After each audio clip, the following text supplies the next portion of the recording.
Bezrat Hashem, Naaseh v'natzech. It's Parsha Lech Lecha. And I found some amazing teachers teachings that I want to share with you from Bala Sulam and from the Zohar Kadosh. So I will screen share. I'm going to jump right into the shir. Okay.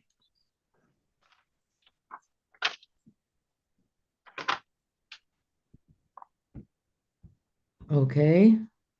This is very good. Lech Lecha. So the focus is going to be the pasuk.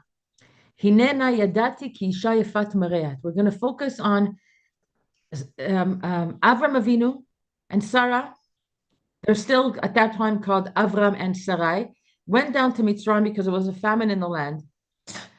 And all of a sudden, Avram Avinu notices that she's beautiful. And we know the story that he had to hide her from the Mitzrayim from seeing her because he didn't trust their Yiras Shamayim. He thought that they kill him to get access to her. And so that's going to be our focus, that whole parsha. Okay. Hey, Melissa Le. Okay. We got a hybrid going on here. If you want to look at the book, we're here where say hi. Hi, everyone. Hi, everyone. So you know where the coffee and tea is and everything like that. And okay, so we're doing from this. You can sit in my comfy chair. If you want to read with me. I'm just like literally starting now. Yeah.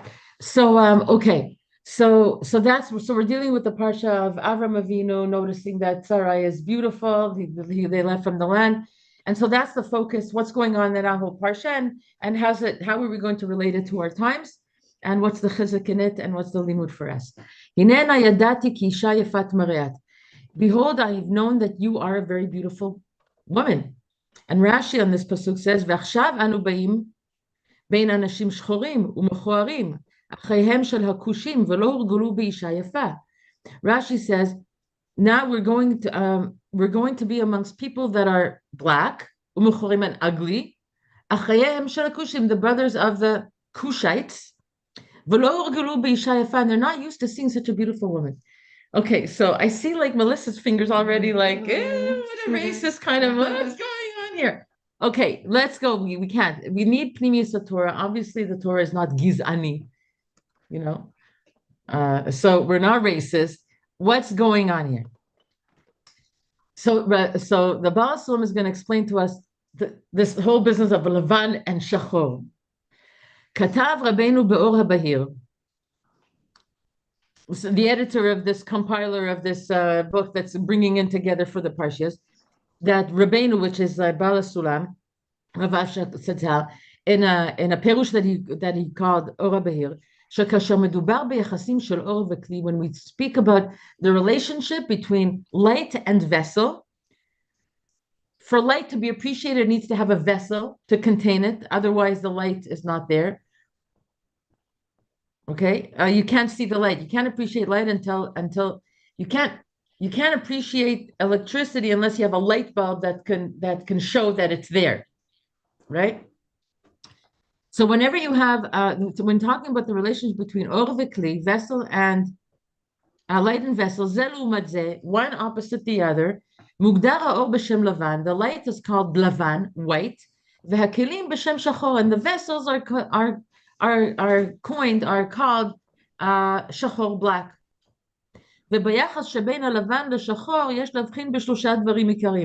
And in this relationship between white and black, light and vessel, we have to distinguish. It can be distinguished in three main ways. I just want to say before we go further that or and kli, another way of speaking about or and kli, is that or is shefa, the mashpia, lights coming at you, and or is the kli is the mekabel. So the kli is the receptacle. So until the light reaches it, it's empty. So it's black. It has no light of its own. Like the moon, when it's away from the sun, doesn't receive any light. So that's why we like the or is called white, light, because it's shefa, that's always there going, and the kli is called shachor, black. So this is now he says we have to distinguish these light and dark, levan, shachor, white and black, in three main ways. Be'or ein shum gavan bedome letzeva halavan hameshulal migvanim. Just like why are we calling it? He's going to explain why levan is a good description for the light, because just as white is an absence of color. No, it's not an absence of color. White is the containment of all colors, and you can't and therefore you can't distinguish any color. So you can't differentiate any color in white light. Of course, you put the light in a prism, you see all the colors that are contained in it. It contains all colors, but in and of itself, just looking at it, what's the color? It's not really a color. White is not a color. So too light. Light has no variation, just like the color white that is not really a color. A second thing, the light also resembles the white in a book. A book is white pages with black letters written on the white pages. The light is the surrounding white that surrounds all the letters in a book. האור דומה ללבן שבספר, אף על פי שהמעיין בספר, כל תשומת ליבו רק באותיות שהן השחור בספר. Despite the fact that anyone looking at a book, the focus is on the black letters, because that's what you're reading. That's the content that you're getting from the page.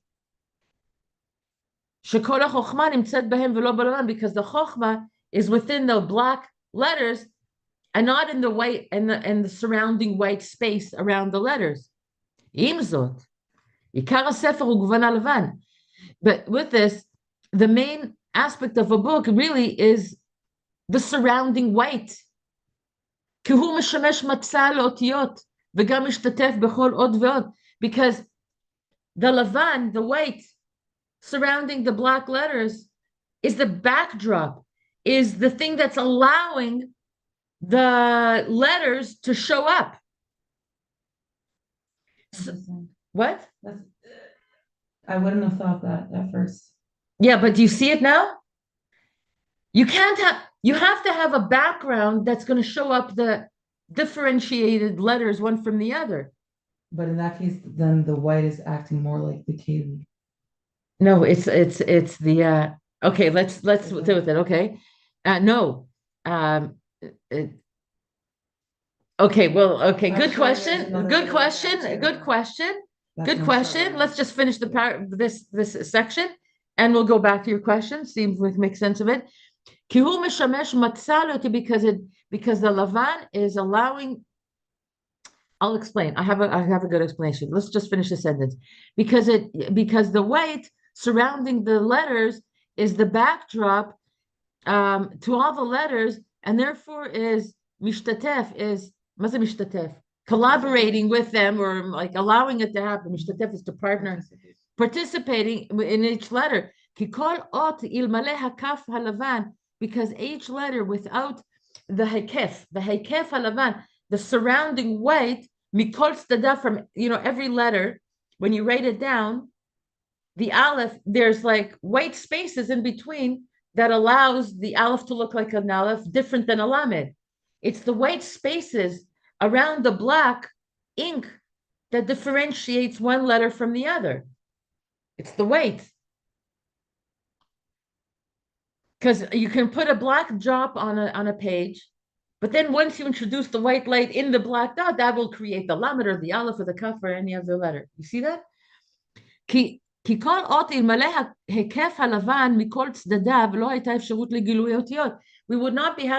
We would not have the possibility of showing any letter without this white. Another way of saying this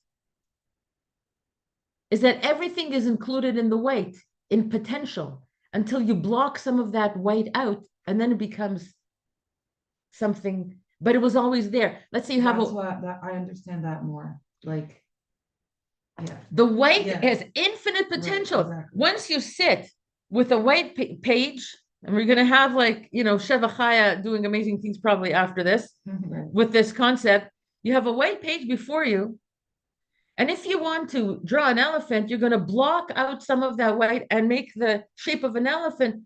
But the elephant was always there on that white page in potential. And by blocking the light, so that by blocking the light, you actualize what was implied in the white all along. Yeah. So the white is the or, the shefa with infinite potential, and it's the kli of this shape of an elephant or a giraffe or an aleph or whatever it is. It's a kli because it limits the weight. It spreads it to the side and saying, now I'm only an elephant. The weight itself does not reveal anything, and there's no chiddush in the weight because it's all there in potential, but not actualized. And so too, the lights of all the worlds, when he's mentioning worlds here, he's meaning Atzilut, Bria, Yetzira, Siya. The light that's in the upper worlds, there's no chiddush there. What does it mean? Really, the only chiddush that is something from nothing that God created is only from the black, from the choshech, from the dark.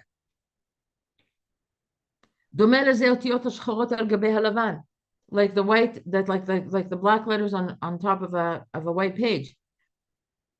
The chiddush is once we block the light, but the light in itself has no chiddush. It never changes. It is what it is. It's light. It's forever shefa. It's forever coming and rooted in from a place of Ein Sof that doesn't change.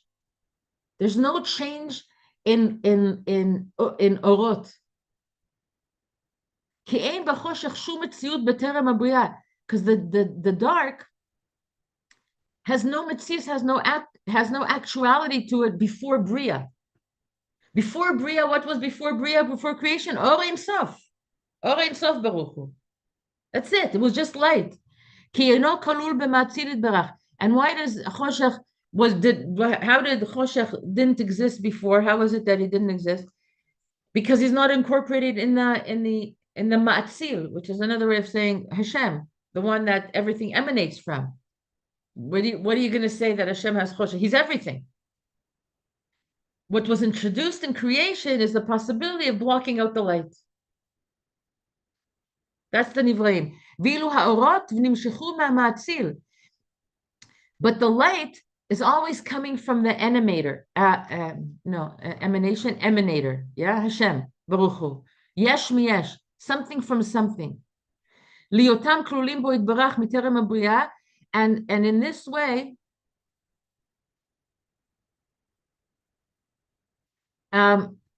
ואילו האורות נמשכו מהמעצי ברוך הוא יש מיש להיותם כלולים בו יתברך מטרם הבריאה, because the light is always forever incorporated, included in Hashem from even before creation. Now I'm going to pause for a second. He's going to bring it all to Lech Lecha and what we said about Sarah, but I just want to stop for a second and tell you what this is saying. Whenever we behave with light, whenever we do, all the light that we're experiencing in Am Yisrael, the good stuff, the bad is coming from the bad places, right? Machshmam, Hamas, vanquish them from the land. They block out light. But all of the light that we're seeing in Am Yisrael, all of the tzedakot, the masim tovim, all the neshama that's coming out, the essence of a Jew, this is the essential neshama of a Jew. This is the light of Hashem that's being manifested through us. The good that we do, Bala Sulam said, this is what I got in a major way, and then you open up the Al Sifrei Chassidus, you see that it's all over the place. It's 101 Kabbalah. Any good that you do is coming from your Yetzer Tov, from your neshama. And just from your neshama. And Ani Hashem lo shiniti. Oh, that's so nice. Welcome. Ani Hashem doesn't change. The light never changes. The light is always the same, always forever the same. And so, even when we do good, what's being revealed is just the godly light that's coming through us, and shining out into the world. That's the light. I don't know if I said that good because I got the. Okay, anyway, you have any questions so far? Did you understand what I'm saying? Whenever you do good, it's mitzad haneshama. The neshama is light. It's Hashem. It's chelek eloka mimal. It's that light that we were speaking about. It's that infinite potential to do good. It's that white light. I guess my question is, how I'm understanding this is like the doing is the keli, and that's the shachor. The mitzvot are the mitzvot that we do are the opportunities to show up Hashem's light in this world through particular actions. The kli is my ratzon for that to happen. Oh, so the action is still the light. The doing, the kavanah tova l'shem shemaim, that's light. That's from a place of shefa. That's light. Okay, so now we're going to continue. So that katuv hinena yadati. So whenever him says now I know that you're beautiful. What? He didn't know she was beautiful before. In relation to the white and dark, gavan halavan mamash. This gavan, what's a gavan? Variation of light of the color. Gavan, it's a hue. Gavan is hue, but we said that white there's no light, there's no color in white. It incorporates all color with it, so it just shows off as non-color, just like the light. But gavan alavan mishamesh. But this white mishamesh comes to maza mishamesh, comes to be used to have the use of it. Kamur matzah legvanim is just a backdrop for all the other colors to show up. Afal pi sheboin shum gavan. Despite that white has no color, differentiated color of its own, but incorporates all colors, and it's the background of all other colors, the white that is the background of all colors that allows different colors to show up. And black is opposite than white. Because shachor is absence of light, is absence of color. And they are compared Kabbalistically to aliyot v'yeridot, to ascensions and descents. כך כותב רבנו, כי המדרגות הזכות ביותר מכונות לבן ועלייה, ואילו האביות והקירות שבמדרגות מכונות בשם שחור וירידה. So what Rabbah Sulam is saying, that the levels, the refined levels that we attain, that we can ascend within ourselves, those levels are called lavan, white, and called aliyah. Because they are neshama. Why is it an aliyah? Because we're going from olam hazeh in our consciousness to a higher level of consciousness to be more aware of Hashem in our present life. Okay, it's called an aliyah. Vilu aviyut, but the coarseness, the thickness that blocks out the light of the levels, they're called black and they're called yerida. Why are they called black and yerida? Because it's blocking the light, and I'm moving away from Hashem, and it's a yerida. Now I'm no longer in kedusha, I'm in klippa. Chas v'shalom. Umnam tikkun gadol yesh b'shachor. But here's the thing. Avram Avinu went down to Mitzrayim. The Zohar Kadosh, I have Zohar with me to share with you. But this part I wanted to tell you on the outside, not from the inside. Why did he go to Mitzrayim? Hashem didn't tell him to go to Mitzrayim. He had decided on his own. There's a famine, I'm going to Mitzrayim. Avram Avinu, as we know, was the Merkava of Chesed. He mastered Chesed. And he wanted, in his infinite understanding of the workings of the world, he understood that Mitzrayim, don't ask me to explain this, I'm just going to give it to you over like the Zohar says, that Mitzrayim is from the side of the Yamin, of the right side, also of Chesed, but from the side of Klippa. And so Avram Avinu going down to Mitzrayim, what he wanted to do was also incorporate anything in the Klippa, it has a life force, it's able to exist because there's some Kedusha that it's swallowed up. Otherwise, it has no Chiyas. So that which was sustaining the Chesed of Klippa of Mitzrayim, Avram Avinu wanted to go there and redeem it, to and by that, just like destroy Mitzrayim, the Klippa of Mitzrayim. Because he ascended to such a high level of Kedusha and Chesed, רצה להשיג גם את החסד דקליפה ולהוציא משם הניצוץ הקדוש המחיה אותה. He wanted to remove that nitzotz that was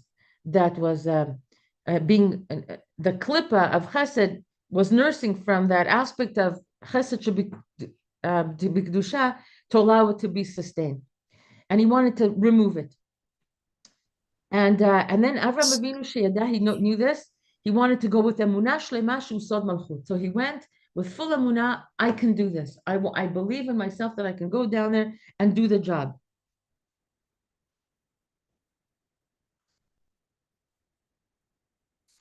Okay. So now, just keep that in mind. We'll come back to it. Omnam tikkun gadol yesh b'shachor, and there's a tikkun. There's great tikkun that comes from black. If we said that white is light and it's aliyah and it's kedusha, and black is no light, is a removal of from the presence of Hashem, dissociating from Hashem. But there's a tikkun in shachor. There's great tikkunim that can happen when you go down to the shachor. It's part of Hashem's world that Hashem created that is necessary for the tikkun. In the secret of the pasuk from Shir Hashirim, Shchora ani v'neva. I am black, but I am beautiful. I may be black, but I am beautiful. המכונה יופי ותפארת, מפני שהיופי שורר רק על השחרות, because beauty only rests on blackness. אשר על כן השחורים רדופים מאוד אחר היופי, כי זה כל חיותם. That's why black, again, we're not being racist here, we're like approaching things from a Kabbalistic place. That's why the black people are always chasing after beauty, because this is their chiyas. They understand that there's something that they need, the black, the absence of color, the emptiness, wanting to be filled with something that's going to give them chiyut. וזה סוד הכתוב, הננה ידעתי כי אישה יפת מראה. And that's why Avram Avinu says when they went down to Mitzrayim, all of a sudden he notices she's beautiful. כי בקרבתו למצרים, because it's דווקא when he went down to Mitzrayim, נעשה מוכשר לתום טעם יופי. It's because he went down to that place that has a taiva, a non-holy taiva for beauty. All of a sudden he was able to taste an appreciation for beauty. Until then, he was just like, spiritual. But the beauty exists in this world also to hitch it up to Kedusha. Beauty is not meant to be left in a place of taiva, of behema nature. There has to be a kesher nishmati to that which is attracting you. And then you can say, my wife, you are so beautiful. And it's full of Kedusha. Even when there's lust in it, because you desire it so much, but it comes from a place of kedusha. And so Avram Avinu had to go down to Mitzrayim in order to get that lesson. When he found that that's what the Zohar Kaddish, what I was saying before, he had to go down to Mitzrayim to be able to remove that spark of holiness from that place of dissociating lust, desire of this way, not from a place of Kedusha. He needed to redeem that and to bring it back to Kedusha, because there's a truth to it. Before that, he had no time, he had no taste and appreciation to understand beauty. Therefore, he didn't appreciate, couldn't appreciate, understand the beauty of his wife. במקור מסתיים המאמר במילה והבן. כלומר שאין כאן דברים פשוטים. שאותם כלים שהשיג. Now, but שאותם, I'm reading the last 2 lines in this section, okay? שאותם כלים שהשיג אברהם אבינו בירידתו מצרים, those vessels that he was able to attain, Avram Avinu, when he went down to Mitzrayim, לא יכל היה להשיג קודם לכן, he could not attain them beforehand. And then he sends us to Zohar HaKadosh. And now I'm going to go to Zohar HaKadosh. I'm going to read you with you what it says in Zohar HaKadosh. Okay, so now you have a pink paper there. Okay, so I'm starting to read from here. Okay. Amar Rabbi Eliezer kasher ekri. The pasuk says when Avram Avinu got close to Mitzrayim, but the lashon of, if you want to say come close to, you say karov, hitkarev. But the lashon the pasuk says is hikriv. He brought something closer, and so the Zohar Kadosh asks, if you get closer, that's not how you say it. You go close to something. So what's this lashon of hikriv? Amar Rabbi Eliezer kasher hikriv shemashmao shehikriv leacher, that he brought something closer to another. Hikriv. Hikriv et hakiseh lashulchan. He brought the chair closer to the right. Exactly. To the table. That's what the hikriv. Shehikriv leacher vekashe. And this is not, it's like hard to understand this lashon. Shehu be'atzmo karev levo Mitzrayim. But he was the one who was bringing himself close to Mitzrayim. Hekriv et atzmo. Or kirev, that would be the more right way of saying. Lama katuv lashon hekriv u'metaretz. And Rabbi Eliezer explains, sheperushu Chazal, Chazal explained, shehu hekriv et Yisrael tshuva. That by doing this, Avram Avinu brought Am Yisrael closer to tshuva. He hekriv something. He brought something closer. What got closer by Avram Avinu willing to go down to this place of Shmutz, Mitzrayim, Taiva? He brought Israel closer to tshuva. How? By going down to the Choshech. Av kan pirshu. שאברהם הקריב את עצמו וליבו קרוי לקדוש ברוך הוא. Also, we can understand that he brought himself, he brought his self and his heart, as is meant to be fully to a Kadosh Baruch Hu. לפי שהיה קרוב לבוא מצרימה, לכן היה צריך לבחון ולהבדיל בין קודש לחול ובין אור לחושך. Because he was going down to Mitzrayim, he had to make the birurim to really do the work of this thing that I'm experiencing.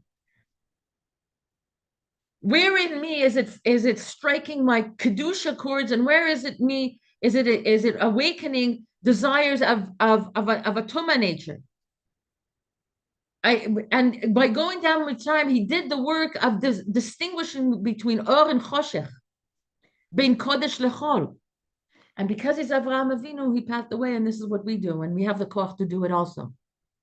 וירד שם כדי להשגיח ולהתבונן במדרגות חיצוניים ביכולות שלהם. And he went down to observe, to contemplate on these levels of chitzoni in their chambers as they are in themselves. He was brave to go down to the choshech and see darkness for itself, for what it is. כדי להתרחק בהם במחשבה, in order to then stay away from them as much as possible in his thoughts, and to distance himself away from their actions. And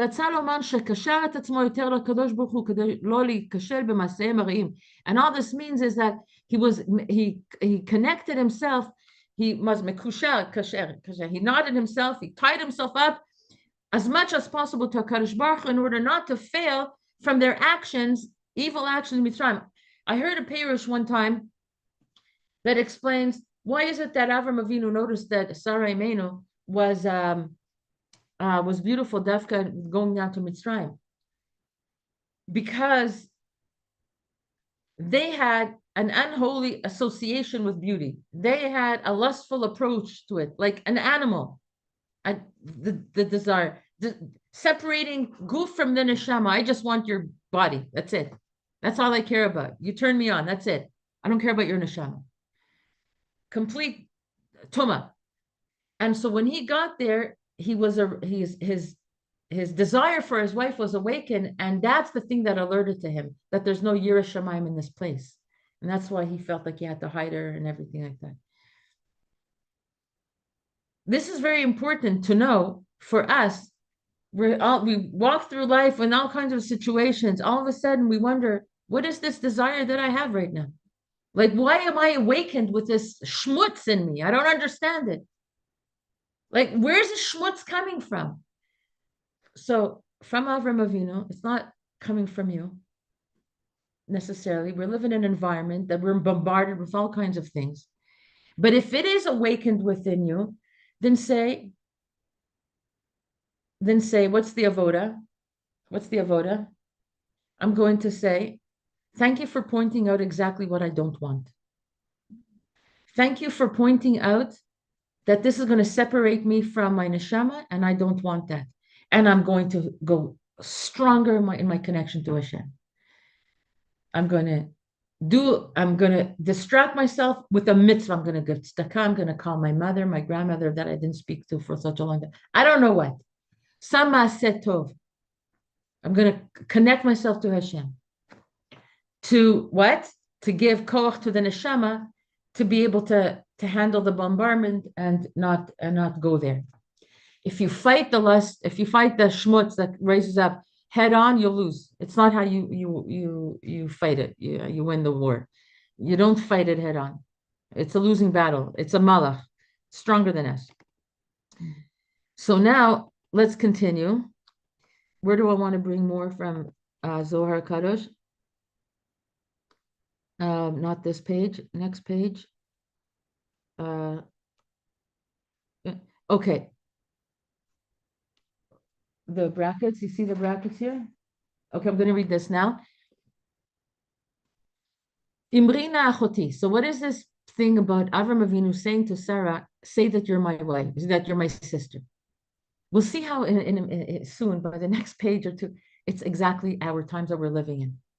Okay? Mochiach, Rabbi Yossi Amar, mochiach od sheita shchina im Sarah. This proves that the Shechina was with Sarah. Because we wonder about Avram Avinu. Why are you putting your wife in danger? You see them taking her in a box and what is that? Saying, no. Okay, what's going on with that? This is just proof. When he tells her that you say that you're my sister, proves that she knew that the Shechina was with her. Ki halo. Yada haya Avraham shekol hamitzrim hem shtufim bezima. Avram Avinu knew that Mitzrim were shtufim bezima, that means we're crazy with this lust of sexual immorality. וכיוון שאת כל זה ידע, למה לא פחד על אשתו? And if he knew this, why didn't he fear for his wife? ולמה לא חזר מדרכו ולא היה לו להיכנס שמה? He should have just done an about face and left that place. אלא לפי שראה את השכינה עמה, בטח בזה שלא יראה לה שום מכשול.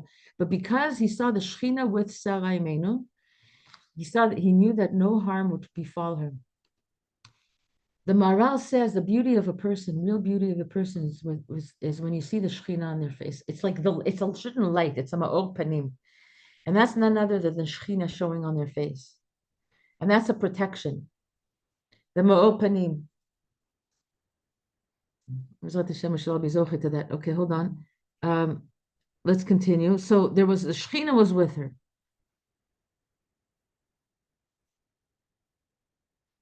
Okay, in the next paragraph, I'm going to say fast because I just asked a question. Yeah. So people that are whatever, so low, are they also able to recognize the Shechina on her face? We're going to see something here. He's going to address it. Because you see, hold on one. Oh, I have a lot to do. Okay. Let me say this in the outside, and then I'll slow down the next paragraph. So when Avram Avinu went down to Mitzrayim and he saw that she was beautiful and he put her in a teva, right? And in a teva, in a box. It's called a teva, a box. He put her in a box, like a merchandise, a box containing merchandise. Why? Because he feared that if they will see her, they would want to take her, and he didn't want to rely on a miracle. This is what the Zohar Kadosh says.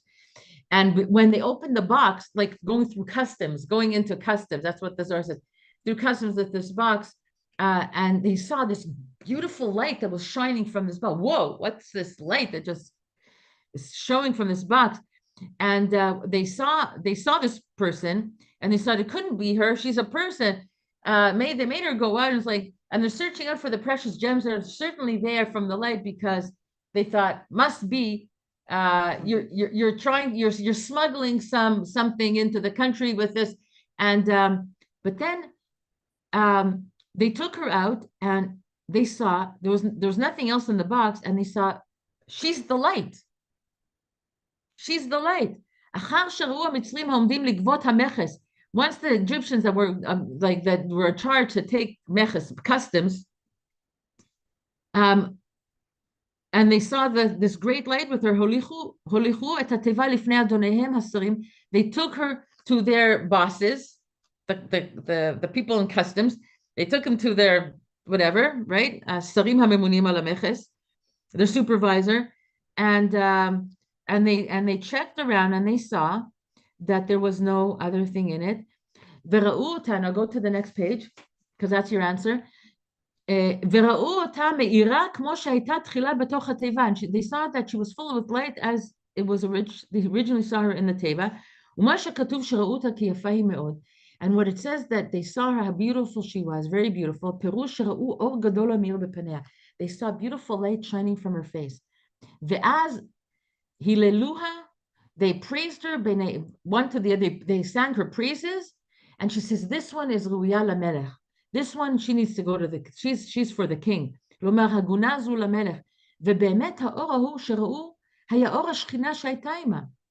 they saw the light of the Shekhinah. But if they're so coarse and so far away, how could they see the light of the Shekhinah? But the or of the Shekhinah in this case became had a Gashmi quality to it in all its purity, but with a Gashmi form. It was no longer just spiritual, for spiritual eyes and spiritual sensitive people.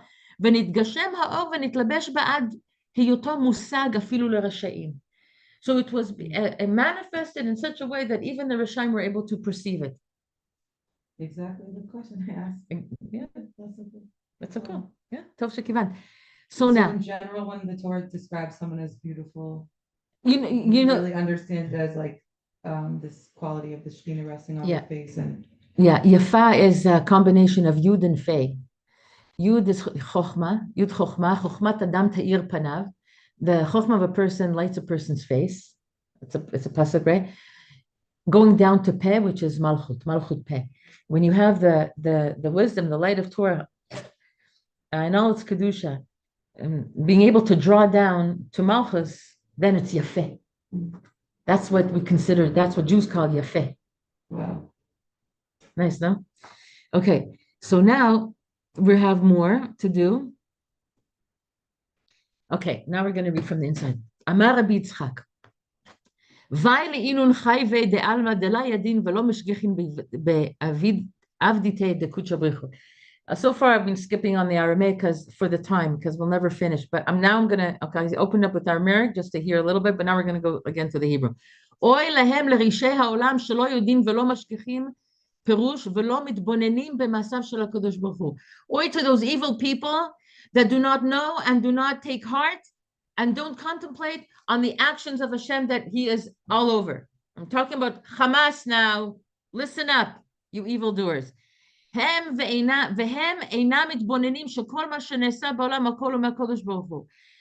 they do not contemplate that everything that happens in the world is done from a Kadosh Baruch Hu.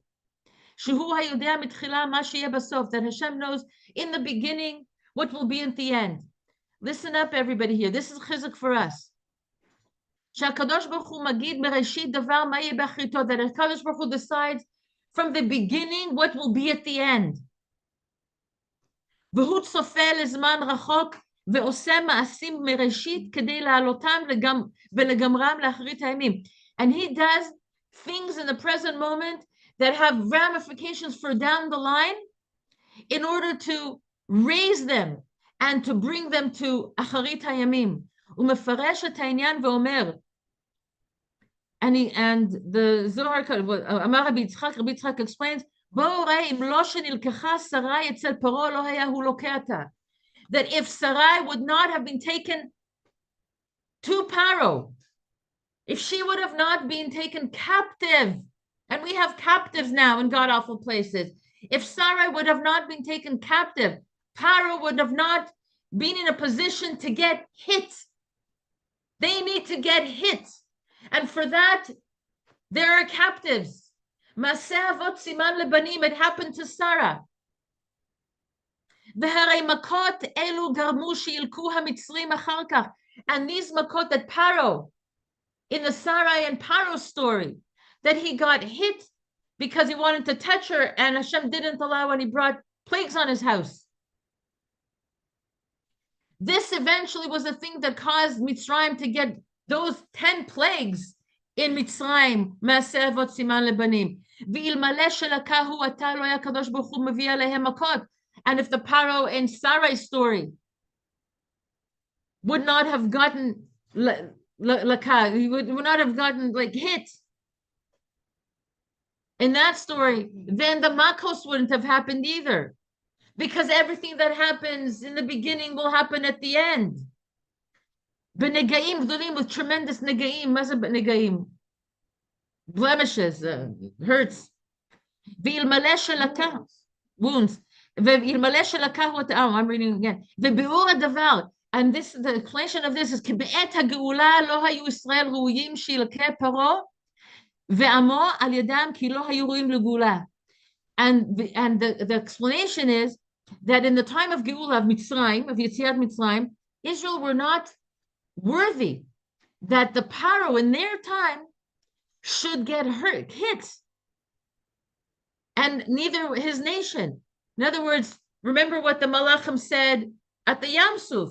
You're drowning these and you're saving these. What's the difference between them?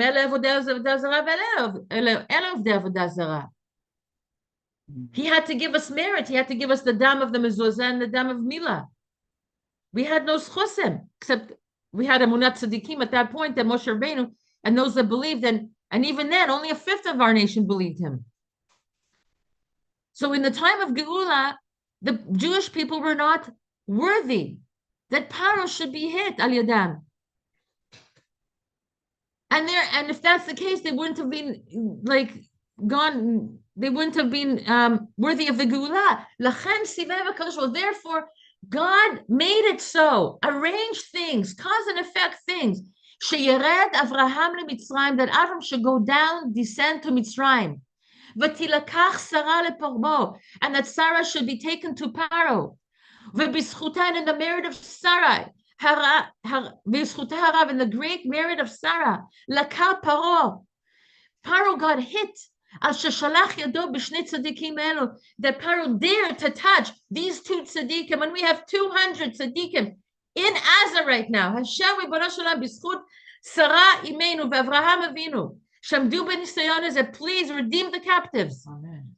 V'ne'asu bo siman v'roshem shel 10 makot, and that hit because Paro dared to touch these two tzaddikim, became a siman, and the roshem, the impression that then led to the 10 plagues. And then the Sar of Mitzrayim, the ministering angel of Mitzrayim, was able to be vanquished from on high. And from that time on, we have the power to overcome them. And the proof for this, ביציאת מצרים, ויתן השם אותות ומופתים גדולים ורעים במצרים. מה להלן 10 מכות? אף כאן 10 מכות. כמה דאביד קודש הבריך הוא נסים וגבורן לישראל, לילה ופחה עבד לקודש הבריך הוא לשרה נסים וגבורן לילה.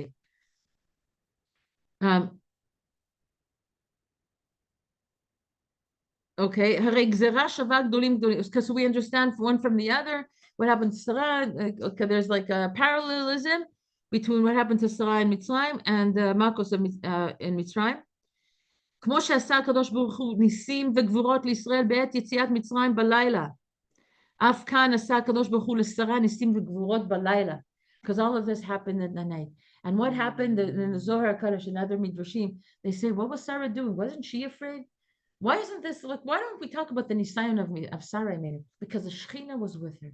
She had 100% faith, and a whole night, all she's doing there is davening is davening and davening and davening. I know, and crying and davening, not from fear, but from like crying because uh, the tefillah of the implication of this, and that the Shekhinah has to be redeemed. And if she's there, the Shekhinah is there. And it's trapped in Galus, and we have to cry for the Shekhinah. And she was crying for the Shekhinah because she embodied the Shekhinah at that point, and that's why there was so. Can I share something that's Yes. so relevant? There's literally a Sari menu here in Israel right now. This exact story. I can show you after a while. There's a lot of people. I saw this story on Facebook. The girl herself posted it. She was at the party on Shabbat 2 weeks ago, and she was hiding herself under trees, bushes, whatever, for hours, being surrounded by all the madness that was going on around her.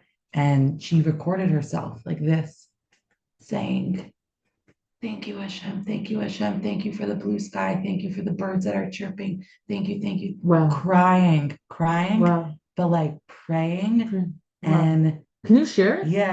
Okay, I'll post share in the group. Yeah. It's and she posted it on Facebook. There She you go. wanted to in the first To be thing. Makadish, unbelievable. And that's exactly that's what you just said. So Yes. I literally did that. Yes. Yes. That is crazy. Yes. Okay, let's see what Wow. what's is the smell coming from outside? All of a sudden I'm smelling something really burnt in it's not. I can't imagine it's a coffee. Okay, so now let's see what else I have here. Why do I have more pages?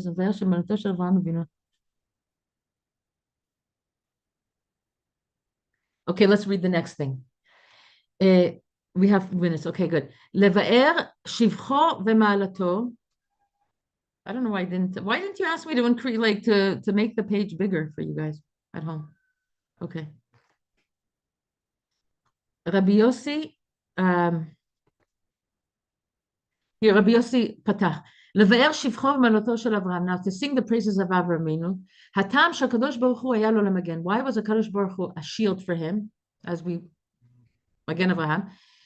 ומקדים לפרש, and he says like this, ואתה אשר מגן בעדי כבודי ומרים ראשי, פירוש אמר דוד, okay, אף על פי שכל, so it's a pasuk in Tehillim, the David Melech says, but it's referring to Avram Avinu, אף על פי שכל בני העולם יבואו לעשות עמי מלחמה, despite that the whole world will come to do a war with me, אין לי מורא מהם, I do not fear them, and we are בני אברהם. Nesai, you understand? The whole world can come to do war. I will not be afraid. Kivata Hashem again badi, because you Hashem are my shield. Lachen lo yichlu lishlot bi, therefore they will not be able to rule over me. תנו חכמים, כתיב מגן בעדי, פירוש אמר דוד לקודש הבריחו, ריבונו של עולם מפני מה לא עבדי בי, חתימה דברכה, כמו דחת מברכת באברהם, ריבונו של עולם, מפני מה לא חותמים בי ברכה ב-18, David HaMelech says, you have Magen Avraham, why isn't there a Magen David? You mentioned Elohei Avraham, Elohei Yitzchak, Elohei Yaakov, what about me, David HaMelech says? כי ברכה ב-18, כמו שחותמים ברכה באברהם, David HaMelech felt kind of left out. Why? What about Magen David? דכתיב שאמר הקדוש ברוך הוא לאברהם, because it says, so then, as it says in Avraham, אנוכי מגן לך, I am your shield. שמפסוק זה תקנו אנשי כנסת הגדולה, בברכה ראשונה של תפילת עמידה, שעניינו הוא שעל ידי אברהם, איש החסד, ירדו השפעות טובות לעולם. Why did Avram Avinu get this chotemet, this of the first paragraph of the Amida? Because Avram Avinu was an ish chesed, that all the shefa in the world came in his chus, because he was a channel for this. And this created a situation where the chitzonim, those forces that want to hurt us and trap us and capture us, those chitzoni things will not have a ruling power over us. Because Hashem said that he will be his protector. וישמור אותו משליטת החיצונים. ושאל דוד, למה לא חותמים איזו ברכה בשמו? לומר מגן דוד שירדו השפעות טובות לעולם גם בזכותו, כי גם לא היה הקדוש ברוך הוא למגן ולשמירה מן החיצונים. Okay, I didn't bring, I need the Zohar Kaddish. Okay, I see that I didn't bring. How was he going to finish this thought here? Let me read. אמר הקדוש ברוך הוא לדוד, אמר, oh, I see. You know what? No, it goes into a whole different other thing. That's why I didn't bring it. Okay, never mind that. Never mind that. Okay, I'm not going to introduce the next stuff. It's gonna open up something. What do we do with all this? Yehi Ratzon, B'ezrat Hashem. We will distinguish light from dark. We will know to see light for its infinite beauty and be attracted to it, and understand that the light of the Shekhinah is the only beauty that there exists in this world. So B'ezrat Hashem, we will hitch all our sense of desire for aesthetics, for a good life, for chiyus, we will know to hitch it onto kedusha. Be'ezrat Hashem. Wonderful chizuk for now. Which Tehillim is this? Yeah, I don't know. I'm reading. Okay, James asked. I don't know who James is, but which Tehillim? Oh, you're James. Okay. I don't know which pasuk. This was from a while ago, so I don't know which pasuk. I don't know. I'm off, like, I don't know. I don't have the reference in front of me anymore. Okay. In any case, okay, the Baal Salam started with differentiating light from dark. And just like and in everything that exists in this world, we're not supposed to walk around being afraid of the boogeyman or anything like that. When we find ourselves in dark, know that Hashem led us there in order to redeem nitzotzot kedoshot, in order to redeem holy sparks from those places. And we have to stay strong with the Muna, just like Avram Avinu says, I'm going to go down to Mitzrayim and I'm going to redeem those sparks, because that's the only way that a tikkun can happen. Not with me just being in my own la la land of spirituality and without going to those dark places, and then those nebach, those holy sparks, remain trapped there because no one is there to do the work. Or if people find themselves there, they're just intensifying the klipot because they're utilizing the life force that's within the klipot in order to bring about more klipot, instead of doing the tikkun of saying, I am in this place and I'm not going to act in that debased way. I'm in this place and I'm going to hold on to emunah. I'm going to extract myself and feel the pain of the attraction to it, but I'm not going to go there. Not going to go there. This creates a lot of kedusha, brings down a lot of shefa. Avram Avinu was able to bring a lot of shefa into the world from his thing. Sarah Imenu was beautiful because she was the personification of Shekhinah, because of her midos, because of how she carried herself, because of her focus and understanding of what it's all about. Avram Avinu trusted his Shekhinah, that no harm is going to come to her. We have to trust the Shekhinah within ourselves. We have to trust the Shekhinah that's within every other person to keep the Avos Yisrael going. To look at each other with eyes that are going to see only the beauty. Only the beauty. And in that way, bring it about and allow it to be manifested more and more, because that is what's going to vanquish the enemy. It happened in Sarah's story in Mitzrayim with Avram Avinu, and it's the Maseh Avot Tisameon Lebanim. It is the what's a paradigm? It's the paradigm. Is that a word? What does paradigm mean? Yeah, it's the paradigm for all other such situations, and we can. It's the example. It's the example, but more. It's like it's like the mold. It's the mahalach that was put into place, that we have to always go down there and get the koach from Avram and Sarah to be able to do that. And we're reliving this story now. We're reliving it. They're holding our people captive. Hashem should protect them from all harm. They should come home safely. Briut haguf nefesh v'simcha lechaim.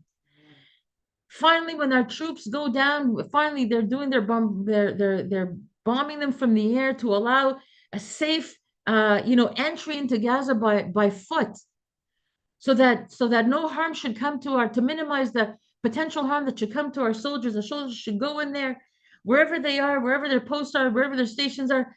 They should do their job with tremendous victory. And how we're going to do it is by giving them the strength of all the mitzvahs that we're doing, all the tzedakah that we're doing, all the tefillot that we're going to do to increase the light of the Shekhinah in the world, in ourselves, to manifest it, to bring up the Shekhinah from the afar. Leakim Shechinta me'afra. To get to the Geulah, the soldiers should go safely and come back safely and finish the job.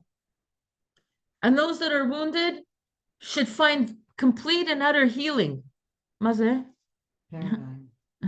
Okay, thanks. B'ezrat Hashem, we're all soldiers, and we all know this now. We're all in this together, and B'ezrat Hashem, together we will build and bring about the glorious. Together, we're all each separate neshamas, but not really, because at the source of it, we're Knesset Yisrael, we're one neshama. So and as we collect together in Achdus, that's what builds the Shekhinah to be able to manifest. When we're fragmented, it's tzar, there's sorrow, there's discord. When there's Achdus, we are mamash building the Shekhinah Kedusha. Yehi Ratzon. We should hear good news very, very soon. This war should be over. B'nitzachon, an unbelievable victory for the Jewish people. No more korbanot, no more sacrifices, Hashem. It's enough. We got the lesson. And not only that, but we're going to hold on, Hashem. We are going to hold on to the sense of Achdus after this war is over, and it's going to be over. And we're not going to fall down into forgetfulness. We're going to hold on to, we're going to continue loving each other. We're going to continue building the Shekhinah until Biat Goed Tzedek, Mashiach Tzidkeinu, Binyan Beit HaMikdash, the Geulah Shlema B'ezrat Hashem. Thank you so much. I urge you then to join Sheva Chaya in 15 minutes for art. Sheva Chaya, Torah and art. All the best. Love you. Thank you, Yael. Incredibly poignant at this time, like incredibly, the word is relevant, unbelievable. Torah, Lech Lecha. There you go. Kol Tuv. Lech lecha. Thank you so much. Thank you, Kol Tuv. everybody, for being here.